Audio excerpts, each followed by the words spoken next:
Hello and welcome to Byju's IAS. Let's get started and look into our daily quiz. Let's look into the first question. With reference to Cotton Corporation of India, which of the following statements is or incorrect? It is under the administrative control of Ministry of Agriculture. The corporation is having pan-India presence through headquarters at Ahmedabad. The major role of the CCI is to undertake price support operations whenever the market prices of CAPAs fall below the minimum support prices announced by Government of India without any quantitative limit. Which of the statements are incorrect? Since it is asking for the incorrect statement, the answer to this is 1 and 2. Why? That is because it is not under the administrative control of agriculture, but instead it falls under the Ministry of Textile. Why is the second option wrong? That is because the headquarters is not at Ahmedabad, but instead it is at Mumbai. Please do remember these important facts when it comes to Cotton Corporation of India. Why have we taken this practice question? Because of the reference given under this article. Now let's look into the next practice question. Consider the following statements about qualified institutional buyers. They can be individuals or institutional investors who are generally perceived to possess expertise and the financial muscle to evaluate and invest in the capital markets. These entities are not required to be registered with SEBI as QIBs. Which of the above statements are correct? The answer to this is 2 only. Why? When it comes to the qualified institutional buyers, it is not the individuals, but instead it is only the institutional investors. So there is no option of individuals here. It is only the institutions which would be able to fund money when it comes to the primary instruments. Now the important question is, who are these institutional investors? We have the public financial institution as defined in section 4A of the Indian Companies Act, that is the scheduled commercial banks, mutual funds, foreign institutional investors registered with SEBI, multilateral and bilateral development financial institutions, venture capitalist funds registered with SEBI, foreign venture capital investors registered with SEBI, state industrial developmental corporations, insurance companies registered with Insurance Regulator and Developmental Authority, provident funds with minimum corpus of rupees 25 crores, pension funds with minimum corpus of 25 crores. These institutional investors clearly fall under what is called as the qualified institutional buyers. Now let's look into the next practice question. Shaheen 3, recently seen in news, is a second generation anti-tank guided missile, unmanned combat aerial vehicle, Pakistan's nuclear capable surface to surface ballistic missile, and we have aircraft carrier of the Pakistani Navy. Which of the statements is correct in reference to the Shaheen 3? The answer is it is Pakistan's nuclear capable surface to surface ballistic missile. Why have we taken this practice question? Because of the reference given in this article. Now let's look into the next practice question. Which of the following statements about Mahishasura Mardini Mandapa is or correct? The temple belongs to the 7th century, constructed under the Pallava dynasty. It is a rock cut cave temple located on a hill along with other caves in Mamalapuram. Which of the statements are correct? The answer to this is both. Why have we taken this practice question? Because of the reference given under this article. So kindly remember, when it comes to Mahishasura Mardini temple, it is a cave temple which is also known as Yampuri. And remember, this is a 7th century cave temple which was constructed under the Pallava dynasty. What we have to remember from the preliminary examination point of view is this particular temple is part of group of monuments which is present at Mahabalipuram, which happens to be a UNESCO World Heritage Site which was inscribed in the year 1984. Also remember, the cave is a testimony to the fine craftsmanship of the Vishwakarma sculptors of that particular time. In this temple, we would be able to see God Vishnu reclining on the 7-hooded serpent called as Adishesha. Then we have Ma Durga, the main deity of the cave temple, where she is slaying Mahishasura.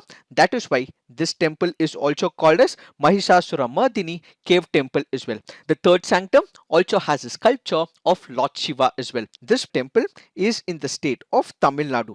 Now let's look into the next practice question. Which of the following is or correctly matched? We have the tribe and the region that they are present in. We have Kattunayakan tribes who are present in Kerala, Sherdukpen who are present in Himachal Pradesh, Toda who are present in Odisha. Which of them are correctly matched? The answer to this is one only. Why? Because Kattunayakan, yes, they are present in Kerala. Sherdukpen are not present in Himachal Pradesh, but instead they are present in Arunachal Pradesh. Toda, they are not present in Odisha, but they are present in the state of Tamil Nadu. Why have we taken this practice question? Because of the reference given under this article. The very name Kattunayakan basically stands for King of Jungle. This is present in the language of Tamil as well as in Malayalam. The Kattunayaka as one of the earliest inhabitants of the Western Ghats in the southern part of India. Kattunayakans are known for their expertise in what is called as honey collection. Honey plays a crucial role in their lives. It is one of the livelihood mechanisms for these people. They don't just eat honey but also use it for medicine as well as for livelihood measures as well. They often climb all types of trees in order to search for the honey. So the important point from the preliminary examination point of view is that they have expertise when it comes to honey collection. Now let's look into the next practice question. This is a question from the previous year question paper of the year 2020. With reference to pulse production in India, consider the following statements. Black gram can be cultivated as both kharif and rabi crop. Green gram alone accounts for nearly half of the pulse production. In the last 3 decades, while the production of kharif pulses has increased, the production of rabi pulses has decreased. Which of the statements given above is or correct? When it comes to questions like this, some of us would not be able to come to a conclusion. That is because we have no idea about the factual data. In this particular backdrop, we have to use what is called as elimination method. What is this elimination method? You know for the fact that one of the options is for sure wrong. In this particular case, such an option has to be eliminated. In the present scenario, we have the second option which says the green gram alone accounts for nearly half of the pulse production. This is absolutely wrong. Why? Because there are number of pulses in India. Green gram alone cannot be more than or in excess to 50%, which means option second from a logical point of view seems to be a wrong answer. So we eliminate 2. So whenever we eliminate 2 in the options, the only one that is left out is the option 1. So the answer to this is 1 only. Now let's look into the fact of the day. The fact of the day we are speaking about is in reference to India Innovation Index. From the preliminary examination point of view, kindly remember this is an index that is released by Niti Aayog. This can be very important from the preliminary examination point of view. Basically, the study examines the innovation ecosystem, that which is prevalent in India, and it espouses what is called as the competitive federalism. So what do we have? We have Niti Aayog, which has differentiated states into 3 different compartments. One, we have 17 major states, then we have 10 northeast and hill states, then we have 9 union territories and small states. It also gives what is called as ranking in order to make sure that states have what is called as competitive federalism. What exactly happens? Innovations are present in a particular state.